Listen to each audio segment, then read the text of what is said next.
আপনারা যারা বাংলাদেশে আছেন কিংবা দেশের বাইরে আছেন এবং রাজনীতি নিয়ে যারা খোঁজ খবর রাখেন তারা খুব ভালো করেই জানেন যে গত প্রায় ১ সপ্তাহ ধরে বাংলাদেশে একটার পর একটা অলক্ষণে ঘটনা ঘটে যাচ্ছে। আমরা পর্দার সামনে এমন কতগুলো জিনিস দেখতে পাচ্ছি যে সর্বনাশ ঘটে যাওয়ার পরে আমরা দেখলাম যে পর্দার আড়ালে এর চাইতে বড় সর্বনাশ ঘটে গেছে। রাষ্ট্রীয় পর্যায়ে, সরকারি পর্যায়ে কিংবা অন্য কোনো পর্যায়ে, রাজনীতির পর্যায়ে। তো আজকের এই দিনটিতে অল অন এ সাডেন গতকাল থেকেই কথাবার্তা শুরু হলো যে মার্চ টু গোপালগঞ্জ। নতুন যে কিংস পার্টি হয়েছে এনসিপি, ডক্টর মোহাম্মদ ইউনূসের দল। তো এই দলটি বর্তমান সময়ে সারা বাংলাদেশে তারা প্রোগ্রাম করে বেড়াচ্ছে। এবং অবাক করার ব্যাপার হলো যে আজ থেকে ৬-৭ মাস আগে তারা যেখানে যাচ্ছিল লোকজন হচ্ছিল না, মারামারি হচ্ছিল, কাটাকাটি হচ্ছিল এবং এই নেতৃবৃন্দ যারা আছেন তারা সবাই লাঞ্ছিত এবং অপমানিত হয়ে যাচ্ছিলেন। এবং এর মধ্যে জামাতের সঙ্গে তাদের সম্পর্কটা খারাপ হয়ে যায়। তো খারাপ হয়ে যাওয়ার পরে তাদের বিভিন্ন সভা সমিতি সমাবেশে জামাতের লোকজন যেভাবে তাদেরকে সাপোর্ট দিত, সেই সাপোর্টটা না পাওয়ার কারণে তারা বিভিন্ন জায়গাতে গিয়ে সে বান্দরবনে, রাঙামাটির দিকে, খাগড়াছড়িতে গিয়ে সব জায়গাতে গিয়ে এনসিপির যারা নেতৃবৃন্দ রয়েছেন তারা খুব নাজেহাল অবস্থার মধ্যে পড়েছেন, লাঞ্ছিত হয়েছেন। সাম্প্রতিক সময়ে বাংলাদেশের রাজনৈতিক যে প্রেক্ষাপট, বিএনপির সাথে জামাতের মারাত্মক যে দূরত্ব, তারপরে জামাতের সঙ্গে চরমোনাই পীরের যে যাকে বলা হয় রেষারেষি না বন্ধুত্ব, আর চরমোনাইয়ের সঙ্গে বিএনপির যে রেষারেষি এবং রীতিমতো বিষোদ্গার। তো সব মিলিয়ে বিএনপি বিরোধী যে একটা মোর্চা তৈরি হয়েছে, বৃহত্তর মোর্চা তৈরি হয়েছে এবং এই মোর্চার মধ্যে বিএনপির সঙ্গে যারা ছিল এরকম বেশ কয়েকটি দলও এসে যোগ দিয়েছে। এবং তার প্রেক্ষিতে স্মরণকালের সবচেয়ে বড় একটি সমাবেশ করেন চরমোনাই পীর সাহেব, তার সংগঠন। এবং সেখানে লোকজন আসছে, তারপরে যে সকল কথাবার্তা হচ্ছে পুরোটাই বিএনপি রাজনীতির বিরুদ্ধে এবং বিএনপির অন্তরে বারুদ ঢুকিয়ে দিয়েছে। ফলে কি হলো, বিএনপি চরমোনাই প্রথমে বিষোদ্গার হলো এবং সেই বিষোদ্গার শেষ পর্যন্ত গিয়ে জামাত ভার্সেস বিএনপির বিষোদ্গারে পরিণত হয়েছে। তো এই যে একটা রাজনৈতিক অবস্থা, এর মধ্যে এনসিপির কপাল খুলে গেছে। এর কারণ হলো যে পুরো যে বিএনপি বিরোধী শক্তিটি তারা সরকারি মদত চাচ্ছে, আর সরকারি মদত পাওয়ার জন্য তারা এনসিপির উপর নির্ভর করবে বা এনসিপির সঙ্গে তাদের যে আগের সম্পর্ক ছিল প্রাথমিক দিকে অর্থাৎ ২০২৪ সালে সেই সম্পর্কটি আবার তারা নতুন করে এই সময়টিতে ঝালাই করছে। আর এর প্রেক্ষিতে দেখা গেল যে সারা বাংলাদেশে এনসিপি যে রাজনৈতিক প্রোগ্রামগুলো করছে জেলা পর্যায়ে, সেখানে লোকে লোকারণ্য, অর্থাৎ চরমোনাই পীর সাহেবের লোকজন আসছে, তো জামাতের লোকজন আসছে। তো যেই জায়গাতে সাধারণত এনসিপি গেলে ১০০-১৫০ লোক আসতো, সেখানে ৪,০০০-৫,০০০ লোক চলে আসছে এবং সেই লোকগুলোর ছবি যখন পত্রপত্রিকায় এসছে, সঙ্গত কারণে এনসিপির যারা নেতৃবৃন্দ তারা তরুণ, তাদের মনে এক ধরনের যাকে বলে জিদ, অহমিকা, তাদের মধ্যে আত্মবিশ্বাস, রাষ্ট্র ক্ষমতায় যাওয়ার জন্য বা তাদের প্রধানমন্ত্রী হওয়ার জন্য যে সুপ্ত বাসনা, এটি তারা মনে করছে যে একেবারে তার দ্বার প্রান্তে এসে পৌঁছে গেছে। এরই মধ্যে তারা বরগুনা, ভোলা দক্ষিণাঞ্চল সফর করছিল এবং সেখান থেকে চরমোনাই পীর সাহেবের বাড়িতে এসেছে এবং সেখান থেকে তারা সিদ্ধান্ত নিল যে মার্চ টু গোপালগঞ্জ। এবং তারা যা করে সেটা হলো তাদের যে কোনো কর্মকাণ্ডকে তারা প্রথমে ফেসবুকে স্ট্যাটাস দেয়, গণমাধ্যমকে জানানোর আগে ফেসবুকে আসে, তারপরে শেষে তারা প্রস্তুতি নেয় এবং সেই অনুযায়ী আজকে তারা গোপালগঞ্জ গিয়েছে। তো গোপালগঞ্জকে ঘিরে যে কাণ্ড কারখানা গতকাল থেকে আজ পর্যন্ত ঘটছে এবং এর ফলে আওয়ামী লীগের যে কি লাভ হচ্ছে, কি ক্ষতি হচ্ছে, এটা কি এনসিপির সঙ্গে, জামাতের সঙ্গে চরমোনাইয়ের আওয়ামী লীগের শত্রুতা নাকি আওয়ামী লীগের বন্ধুত্ব? মানে আওয়ামী লীগের একটা করিডোর দেওয়া হচ্ছে বিএনপির এগেনস্টে। আওয়ামী লীগকে এর মাধ্যমে রাজনীতিতে পুনর্বাসন করার চেষ্টা করা হচ্ছে নাকি নতুন করে আওয়ামী লীগকে অ্যাবান্ডন করার জন্য চেষ্টা করা হচ্ছে এবং এই সময়ে হঠাৎ করে কোনো মানে পূর্ব পরিকল্পনা নেই, কিছু নেই, মার্চ টু গোপালগঞ্জ।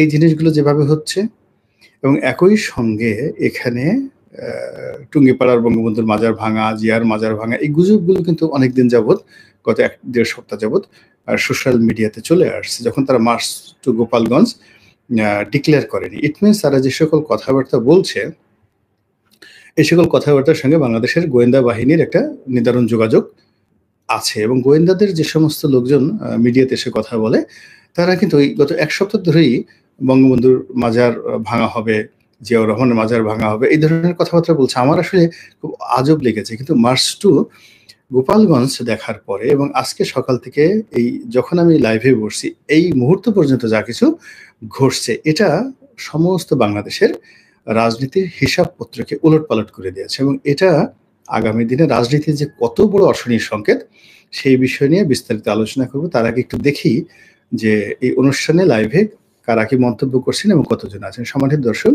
প্রায় ১,০০০ জন আমাদের সঙ্গে আছেন।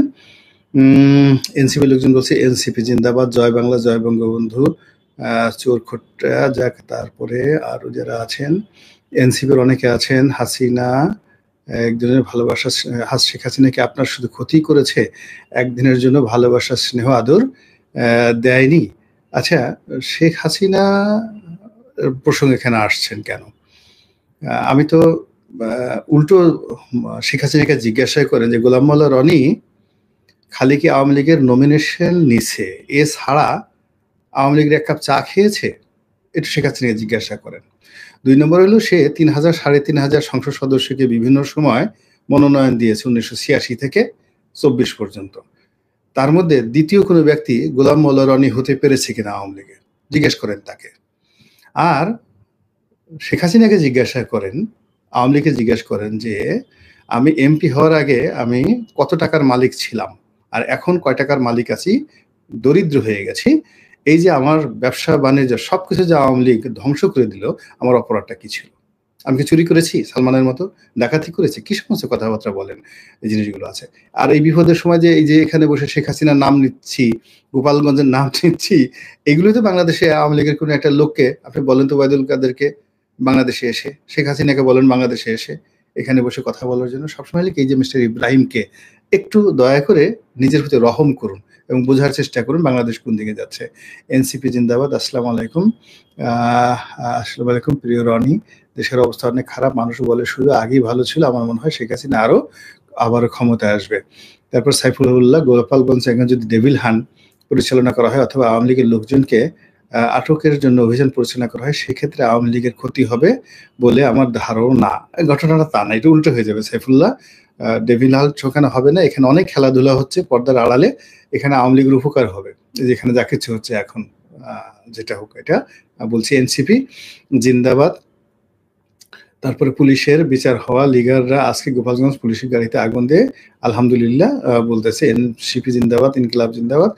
এনিওয়ে, যে কথা বলছিলাম সে কথা আবার একটু শুরু করি। সেটা হলো রাজনীতির কতগুলো রিদম আছে। এখন আওয়ামী লীগের মতো যে দলটি, যেটি ছাত্রলীগ দিয়ে শুরু হয়েছিল, আওয়ামী লীগের আগে কিন্তু ছাত্রলীগ প্রতিষ্ঠিত হয়েছে এবং সেই যে সেই ব্রিটিশ জমানাতে শুরু হলো পদযাত্রা, পাকিস্তান জমানাতে এটার প্রস্ফুটিত এবং ওই ৫০-এর দশক থেকে ৫২-৫৩ সন থেকে গোপালগঞ্জ, ফরিদপুর আওয়ামী লীগের ঘাঁটি।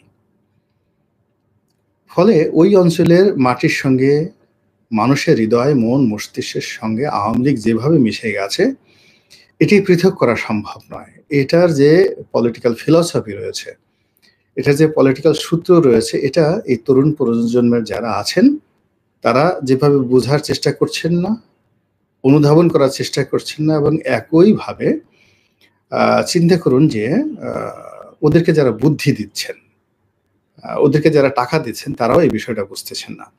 একটা জিনিস আপনাদেরকে বলি যে ধরুন আমাদের সীমান্ত অঞ্চলগুলোতে, চাঁপাইনবাবগঞ্জ, অন্যান্য এলাকাতে, কক্সবাজার, রাজশাহী, তো এই সমস্ত এলাকাতে কেন জামাত জনপ্রিয়? আজকে থেকে নয়, সেই ব্রিটিশ জমানা থেকেই কেন জামাত জনপ্রিয়? এটা একটা পলিটিক্যাল থিওরি নিশ্চয়ই আছে। আচ্ছা বলেন তো বগুড়া, ফেনী, এই কুমিল্লা এই অঞ্চলগুলোতে বিএনপি কেন জনপ্রিয়? একেবারে বগুড়াতেই আপনি বিএনপির ঘাঁটি কেন বলেন? অথবা ধরুন গাইবান্ধা, রংপুর এই অঞ্চলগুলোতে কুড়িগ্রাম, নীলফামারী কেন জাতীয় পার্টির এরশাদ এখনো জনপ্রিয়? এবং এখনো যদি ভোট হয় ওখানে জাতীয় পার্টির প্রার্থী জয়লাভ করে আসবে কেন বলেন? আমরা তো সারা বাংলাদেশ জাতীয় পার্টিকে কোনো পার্টিই মনে করি না, দলই মনে করি না। কিন্তু বাস্তবতা হলো যে উত্তরবঙ্গে এখনো ফেয়ার ইলেকশন দিলে তারা ২৫ থেকে ৩০টি সিট ওখান থেকে ইলেকশনে পাশ করে আসবে। জাতীয় পার্টির বাইরে ওখানে লাঙ্গলের বাইরে কোনো প্রতীকে কাজ করবে না।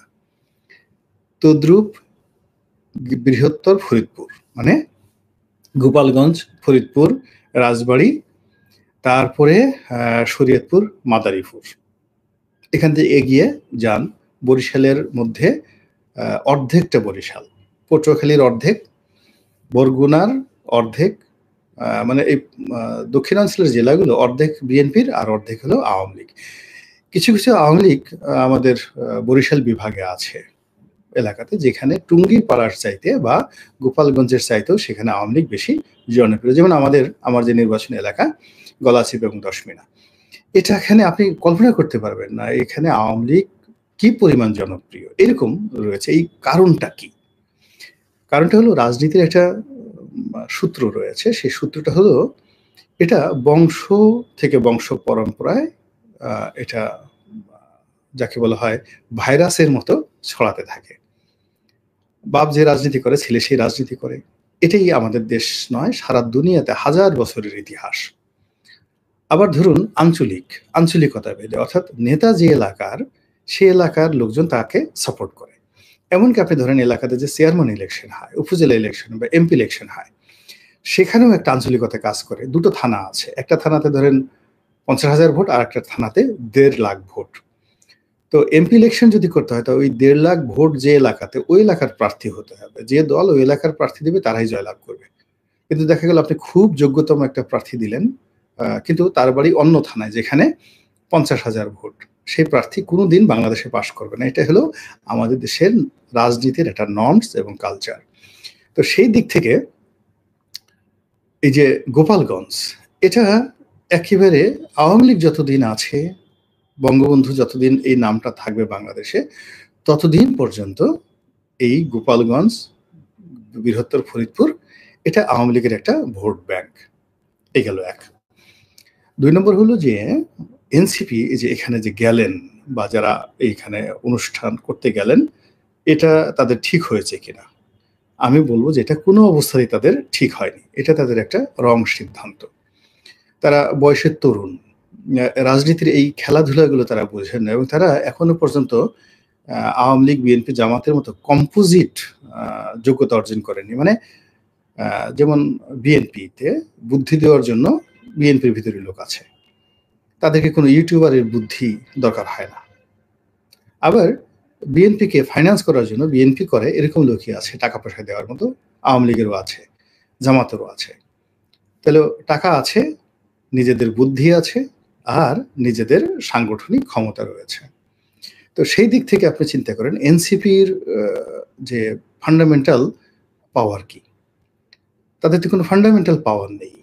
এটা আবেগ। মানে আমাদের দেশের যে গণ অভ্যুত্থান হয়েছে, শেখ হাসিনার পতন হয়েছে, এই আবেগের যে ফসল আমাদের কিছু তরুণ বিপ্লবী, এই আবেগটাই শুধুমাত্র তাদের পুঁজি। কিন্তু তাদের রাজনৈতিক অভিজ্ঞতা, তাদের অর্থ, তাদের বংশমর্যাদা, তাদের যাকে বলা হয় কানেক্টিভিটি, সোশ্যাল কানেক্টিভিটি, এটি ছাত্রলীগ বা ছাত্রদলের আপনি ধরুন ১০০ জন ছাত্রলীগের ১০০ জন নেতার মধ্যেও মানে এখন যারা এখানে শীর্ষ পর্যায়ে আছেন তারা তাদের বিগত জীবনে পৌঁছতে পারেননি এবং এখনো যদি এদের পেছন থেকে ডক্টর ইউনূসকে সরিয়ে নেওয়া হয়, তারপরে শেষে এদের পেছন থেকে যদি জামাত সরে যায়, এদেরকে যারা টাকা পয়সা দিচ্ছে তারা যদি টাকা পয়সা না দেয়, তাহলে এখানে যারা নেতৃবৃন্দ রয়েছেন তারা ছাত্রলীগ, শিবির এবং ছাত্রদলের যে টপ 100 যে লিডার, তাদের সঙ্গে এক টেবিলে বসে রাজনীতি করবেন। এই অবস্থায় তারা এখনো পৌঁছান নাই। তো ফলে কি হচ্ছে, তারা টাকা আনছে কোনো শিল্প গ্রুপের কাছ থেকে। ইউনূস সাহেব তাদেরকে টাকা ওইভাবে দিচ্ছেন না। কেননা ইউনূস সাহেব বেসিক্যালি একজন কৃপণ মানুষ এবং তিনি উপার্জন করতে জানেন, কিন্তু রাজনীতির ময়দানে টাকা খরচ করতে হলে বিশাল একটা হৃদয় লাগে, হার্ট লাগে। তো সেটা ইউনূস সাহেবের এখনো হয়নি। ফলে ইউনূস সাহেব এই ছেলেদেরকে টাকা দিচ্ছে, আমার কাছে সেটা মনে হচ্ছে না। ফলে এই ছেলেরা বিভিন্ন কর্পোরেট হাউস থেকে তারা টাকা পয়সা আনছে। ফলে সেই কর্পোরেট হাউসের বুদ্ধি তাদেরকে শুনতে হচ্ছে, ডিমান্ড তাদেরকে শুনতে হচ্ছে। ২ নম্বর হলো তাদের নিজেদের বুদ্ধি নেই। তারা কখনো ফরহাদ মাজারের কাছে যাচ্ছে, কখনো পিনাকি সাহেবের কাছে যাচ্ছে, তারপরে তারা কখনো মাহমুদুর রহমান আমার দেশ সম্পাদক তাদের কাছে যাচ্ছে। এরকম অসংখ্য মানুষের, জামাতের আমিরের কাছে যাচ্ছে, জামাতের নেতা ডক্টর শফিকের কাছে যাচ্ছে। তো এদের সবার বুদ্ধি পরামর্শ নিয়ে তারা একটা সিদ্ধান্ত নিতে হচ্ছে। এরপর হলো যে জনসমর্থনের জন্য তাদেরকে এখন সবার সহযোগিতা নিয়ে মাঠে যেতে হচ্ছে।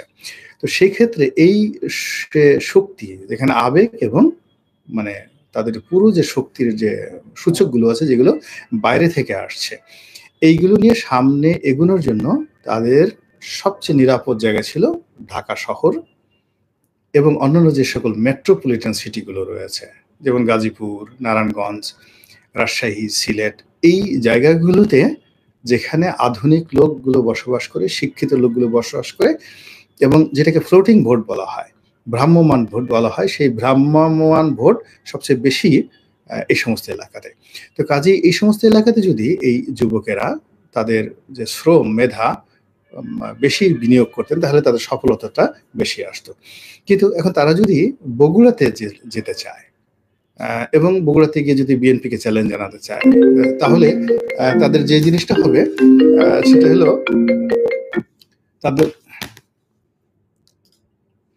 তাদের যেটা হবে সেটা শুধুমাত্র তারা পরাজিত হতে থাকবে, অপমানিত হতে থাকবে আর কি। তো সরি, আমার একটা ফোন আসতেছে বারবার, শুধুমাত্র এই। তো এরপরে যেটা হবে যে তারা শুধু বারবার পরাজিত হতে থাকবে। তো সেই দিক থেকে আমার কাছে মনে হচ্ছে যে এই যে তারা গোপালগঞ্জ গেল, এটা তাদের একটা ঐতিহাসিক ভুল। এখন দেখেন গোপালগঞ্জে কি ঘটেছে। প্রথমত গত কয়েক মাস যাবৎ ছাত্রলীগের কোনো মিটিং হয় নাই, মিছিল হয়নি। শেখ হাসিনার নামে কোনো স্লোগান হয়নি, বঙ্গবন্ধুর নামে কোনো স্লোগান হয়নি।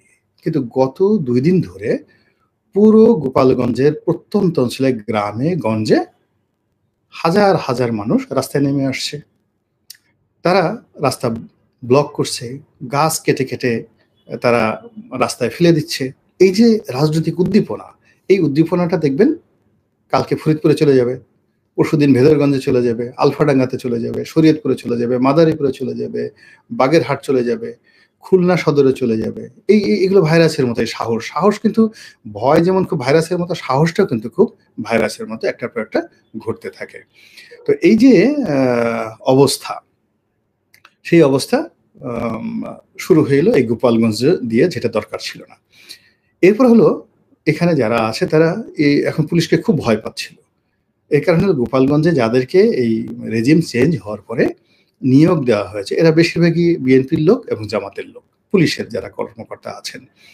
তো এই পুলিশ এবং জামাতের যারা লোকজন আছেন, তারা ওখানে গিয়ে আওয়ামী লীগ নিধনের সর্বোচ্চ চেষ্টা করে যে সফলতা আজকের দিন পর্যন্ত এনেছে, সেই পুলিশ মার খেল। এবং সঙ্গত কারণে ছাত্রলীগের যারা বা যুবলীগের যারা, আওয়ামী লীগের যারা লোকজন আছে, তারা তো বুঝতে পারছে যে এই পুলিশ গোপালী পুলিশ না, এই পুলিশ আওয়ামী পুলিশ না, এই পুলিশ হলো জামাতি পুলিশ এবং এই পুলিশ বিএনপির পুলিশ। তো বিএনপি তো এখন কাজ করছে না, এখন যে পুলিশ আছে জামাতি পুলিশ। এবং জামাতি পুলিশ আপনি দেখলেই বুঝতে পারবেন যে এরা জামাতের পুলিশ। মুখে খোঁচা খোঁচা দাড়ি, কথাবার্তা ওইরকম, গালগুল, আপনি দেখলেই জামাতের মধ্যে একটা দাড়িপাল্লা ভাব আছে। সেটা পুলিশে থাকুক আর সিভিল সার্ভিসে থাকুক, আপনি বুঝতে পারবেন। এই যে জামাতি পুলিশগুলো অ্যাসল্টেড হলেন এবং সামনের দিনগুলোতে তারা টার্গেটে পরিণত হলেন। ফলে জামাত তাদেরকে যেভাবে পুলিশ দিয়ে সহযোগিতা করতে পারত, ওটা হলো না। সবচেয়ে বড় ব্যাপার হলো যে বঙ্গবন্ধুর মাজার থেকে শুরু করে বিভিন্ন এলাকা, এই যে এখন র্যান্ডমলি সেনাবাহিনী টহল দিচ্ছে এবং পাহারা দিচ্ছে। তো সেনাবাহিনী যখন পাহারা দিচ্ছে বঙ্গবন্ধুর মাজার রক্ষা করার জন্য, তখন আলটিমেটলি রেজাল্টটা কার দিকে গেল? আওয়ামী লীগের দিকে গেল। ২ নম্বর হলো যে এই কাজে সেনাবাহিনী বিরক্ত। এবং বাংলাদেশের মতো জায়গাতে, পাকিস্তানের মতো জায়গাতে সেনাবাহিনীর বিরক্তি নিয়ে কোনো রাজনৈতিক দল রাজনীতি করতে পারবে না। কোনো সিভিল সোসাইটি মুভ করতে পারবে না। তাদের সঙ্গে সেনাবাহিনীর একটা সম্পর্ক থাকতে হবে। তো গত কয়েক মাসে সেনাবাহিনীর সঙ্গে সরকারের যে দূরত্ব, এনসিপির সঙ্গে যে দূরত্ব, তারপরে শেষে যারা ক্যান্টনমেন্ট আগুন ধরিয়ে দিতে চায়, এই টোটাল গ্রুপগুলো যখন এক হয়ে গেছে এবং এক হওয়ার ফলে কি হলো, এই যে সেনাবাহিনী যারা মূলত আওয়ামী লীগকে উচ্ছেদ করেছে, ফলে সঙ্গতি কারণে তারা দেখবেন যে আওয়ামী লীগকে নিরাপদ আশ্রয় মনে করবে আবার। এবং যা কিছু হচ্ছে বাংলাদেশে আলামত কিন্তু সেই দিকে যাচ্ছে। ফলে কাজেই এই যে যারা এনসিপির যারা লোকজন আছেন, তারা এই সময়টিতে এইভাবে গোপালগঞ্জ নিয়ে কান না চুলকালেও তাদের ভালো হতো। এইগুলো এক। ২ নম্বর হলো যে তারা এই সময়টিতে একটা অসাধারণ সুন্দর সময় পেয়েছেন। তো সুন্দর সময় পেয়েছেন, সেই সুন্দর সময় পেয়ে গত ১ সপ্তাহ ধরে তারা যেভাবে একটার পর একটা সফল অনুষ্ঠান তারা করে যাচ্ছিলেন এবং ১৯ তারিখে ঢাকাতে জামাতের যে মহাসমাবেশ, যেখানে তারাও হয়তো থাকবেন। এই মহাসমাবেশের জন্য ইতিমধ্যে ১০,০০০ গাড়ি বুক করা হয়েছে এবং ঢাকাতে ১০ লাখ লোক জামাত সেখানে সমাবেশে আয়োজন করবে। এই পুরো মানে যে প্রক্রিয়াটি, এই প্রক্রিয়াটি নষ্ট হয়ে গেল এই গোপালগঞ্জ থেকে। এই গোপালগঞ্জ থেকে এই জিনিসটা যে নষ্ট হয়ে গেল, এর কারণ হলো দেখেন তারা গোপালগঞ্জে গেছে, বলতে গেলে পুলিশের প্রোটেকশনে গেছে, প্রশাসনের প্রোটেকশনে গেছে। ২ নম্বর হলো সেখানে লোক সমাবেশ তারা করতে পারেনি এবং তারা যেখানে ফুল পুলিশ প্রোটেকশনে 100% পুলিশ প্রোটেকশনে সমাবেশ করবেন, সিআরটিআর বসেছেন, সেখানে ছাত্রলীগ গিয়ে ঢুকে সেই সিআরটিআর ভেঙে দিয়েছে এবং তাদের সাথে দৌড়দৌড়ি করেছে এবং তারা মঞ্চে বক্তব্য দিচ্ছেন, সামনে বসার মধ্যে কোনো লোক নেই। এই যে আমি যতক্ষণ পর্যন্ত লাইভে তাদের অনুষ্ঠান দেখলাম, তারা দাঁড়িয়ে মঞ্চে, বিরাট মঞ্চে সবাই বক্তব্য দিচ্ছেন, কিন্তু তাদের সামনে দর্শক তারা বসে শোনার মতো অবস্থা নেই। সবার মধ্যে একটা আতঙ্ক, এই বোধহয় ছাত্রলীগ আসলো, এই বোধহয় মারামারি করতে হবে, এই বোধহয় দৌড় দিতে হবে, এর মধ্যে পুলিশের গাড়ি ভেঙে গেছে। মানে এই যে একটা বিশ্রী অবস্থা, রাজনীতিতে একবার যদি কেউ ব্যাকফুটেজে চলে যায়, তাহলে সে আর দ্বিতীয়বার আসে না। এনসিপি প্রথম থেকে ৪-৫ বার সে ব্যাকফুটেজে গেছে। আবার তাকে ধরে একবার ডক্টর ইউনূস সাহেব এনেছেন, একবার জামাত এনেছে, একবার চরমোনাই এনেছে, এভাবে ধরে নিয়ে সামনে আনে। আর তারা এই একটার পর একটা ইস্যু তৈরি করে, কখনো নারী কেলেঙ্কারি, কখনো চাঁদাবাজি কেলেঙ্কারি, কখনো আইফোন কেলেঙ্কারি, এরকম নানা রকম কেলেঙ্কারি হচ্ছে। কখনো ওই যে নিয়োগ বাণিজ্য কেলেঙ্কারি, এদের মধ্যে নতুন দরবেশ তৈরি হয়েছে। আবার এই যে তাদেরকে নিয়ে যে সমস্ত কথাবার্তা হচ্ছে, ফলে এই দলের মধ্যে যারা ডেডিকেট, এনসিপির মধ্যে যারা ডেডিকেট, আমি যেমন হাসনাতকে আমার পছন্দ হয়, সার্জিসকে আমার খুব পছন্দ হয়, যে এই দুজনকে আমার মনে হয় যে বেশ ভালো, তারা ভালো। তাসনিম যারা যে মেয়েটা আছেন, উনি বিদেশ থেকে লেখাপড়া করে আসছেন, মেধাবী, এদের রাজনীতিতে আসা উচিত। কিন্তু একটার পর একটা যদি সিদ্ধান্ত ভুল হতে থাকে, তাহলে দেখা যাচ্ছে যে এখন এদের হয়তো ২৫ থেকে ৩০ জন শীর্ষ নেতা আছেন এই মুহূর্তে। তার মধ্যে হয়তো খুব ভালো মানের আছেন যাদের বিরুদ্ধে এখন পর্যন্ত কোনো দুর্নাম, বদনাম, চাঁদাবাজির কোনো রকম অভিযোগ আসেনি। কোনো মানে নারী কেলেঙ্কারি বা পুরুষ কেলেঙ্কারি, পারভার্সন, চরিত্রহীনতা, এই জিনিসগুলো আসেনি। তো এইরকম ১০ জন ছেলে বা মেয়ে যারা ভবিষ্যতে রাজনীতির জন্য সম্পদ হতে পারতেন, তারা তো এরকম ভুলের কারণে এরাও হারিয়ে যাবেন। তো কাজেই আমার কাছে মনে হচ্ছে যে যতক্ষণ না পর্যন্ত ইলেকশন না আসে, এস্টাবলিশ না হয়, সবসময় হলো সুবিধাজনক জায়গাতে যুদ্ধের যে ময়দানে, যারা যুদ্ধের ময়দান সিলেকশন করতে পারে, গ্রাউন্ড সিলেকশন করতে পারে, তারাই যুদ্ধের অর্ধেক জিতে যায়। আর যুদ্ধের ময়দানে যারা গ্রাউন্ড সিলেকশনে ভুল করে, তারা কিন্তু অর্ধেক পরাজিত হয়ে যায় যুদ্ধ শুরুর আগে। তো সেই ক্ষেত্রে মানে যে সকল জায়গা খুব ঘাঁটি, মানে রাজনৈতিক দলগুলোর ঘাঁটি, সেটা জামাতের ঘাঁটি হোক, জাতীয় পার্টির ঘাঁটি হোক, আওয়ামী লীগের ঘাঁটি হোক, বিএনপির ঘাঁটি হোক, সেখানে এই নতুন দলটির একেবারে যাওয়ার প্রয়োজনই নেই। গোপালগঞ্জে কয়টি ভোট আছে, কয়টি সংসদীয় আসন আছে, সারা বাংলাদেশ তো তাদের জন্য খোলা। তাদেরকে কেন গোপালগঞ্জে যেতে হবে এবং সেখানে গিয়ে লাঞ্ছিত, অপমানিত হয়ে, বিতর্কিত হয়ে এভাবে আসতে হবে, একটা হুমকির মধ্যে থাকতে হবে কেন? এই জিনিসটা আমার মাথায় ঢুকছে না। জাতীয় রাজনীতি করছি সেই ২০০১ সন থেকে। তারপরে শেষে এর আগে রাজনৈতিক কর্মী ছিলাম, কর্মীর আগে নেতা, পরে নেতা হয়েছি, নেতা থেকে এমপি হয়েছি। তো এই সময়টাতে অনেক কিছু দেখলাম। কিন্তু এই যে এখন যা কিছু হচ্ছে, আমার এই অভিজ্ঞতার সঙ্গে মিলে না। আমার কাছে মনে হচ্ছে না যে এখানে একটা ভালো কিছু হতে যাচ্ছে বাংলাদেশে। সেটা জামাত যা কিছু করছে, এনসিপি করছে, চরমোনাই যা কিছু করেছে আমার কাছে মনে হচ্ছে না যে ভালো কিছু হচ্ছে।